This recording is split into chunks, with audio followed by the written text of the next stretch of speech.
Students, if we are talking about the nervous system, you should know about that. There are so many activities of the life processes going on inside our body, and every organism must somehow become aware of what is going on around it and accordingly perform the action for its survival. Students, apart from the action which provide adjustment to the external environment, there are so many activities that going on inside the body also, and these actions have to be properly timed and coordinated. And such coordination occurs by two agencies. First one is nervous system, and the second one is hormonal system. Hormonal system we have already discussed in class 9. And the second one, that is the nervous system, we will start today. Student, the system which is consist of the network of nerve cells and the fibers which stabilize communication between the brain and the entire body part is called nervous system. So if I simply want to define nervous system, I can define it as the system which is consist of network of nerve cells and the fibers which stabilize communication between the brain and entire body parts. So what is the meaning of the communication between the entire body parts? So I can give you one example, that just suppose you are feeling thirsty. So what will happen if you feel thirsty, then maybe you will for quench your thirst, you will search for the different kinds of sources of water, and for that your eyes will help to find the sources of water, and after that what will happen, your legs will help to reach there, your hands will pick up the water, and your mouth will help to quench your thirst, to drink water. Just suppose if any one of the body parts will not cooperate, or will not coordinate with the brain, so what will happen, you will not be able to drink water. So that's why the nervous system acts. It stabilizes the communication between the brain and the entire body part, so that whatever the function you want to perform, you can perform it easily. Students, the nervous system consists of brain, spinal cord, and the sense receptors, and a network of nerves. So our nervous system is totally made up of brain, spinal cord, sense receptors, and the network of nerves.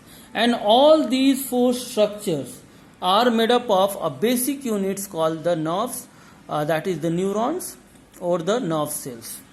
All these structures, whether we are talking about the brain or the spinal cord or the nerves, all these three structures are only made up of what? Nerve cells or the neurons. And that's why the neurons or the nerve cells are called the structural unit of the nervous system. And all the function of the nervous system, whatever the function is performed by the nervous system, is totally performed by the neurons. And that's why they are also called the structural as well as the functional unit of nervous system. So if straightforward questions come to the examination, that why the neurons are called structural and functional unit, so our answer must be that since neurons or the nerve cells make the entire nervous system and also perform all the function of the nervous system, hence they are called the basic structural and functional unit. If we see the structure of the neuron, we can clearly divide this is the diagram that I have chosen to explain the structure of the neuron, and you can clearly divide the neurons into three parts. First one is what? Cyton, this part, this more or less branch-shaped, circular branch-shaped structure. Second one is what? More or less cylindrical structure, and the root-like structure, third one. So first one is called cyton or perikaryon, second one is called axon, and the third one is called axon endings. If you see that in the cyton or perikaryon, it is more or less circular or oval structure which is filled with a nucleus and many dotted appearance. From the dotted appearance, I have tried to show you the nasal granules and other cytoplasmic material. From these circular parts, some finger-like structure is what protrudes out or come out, and that is called the dendron.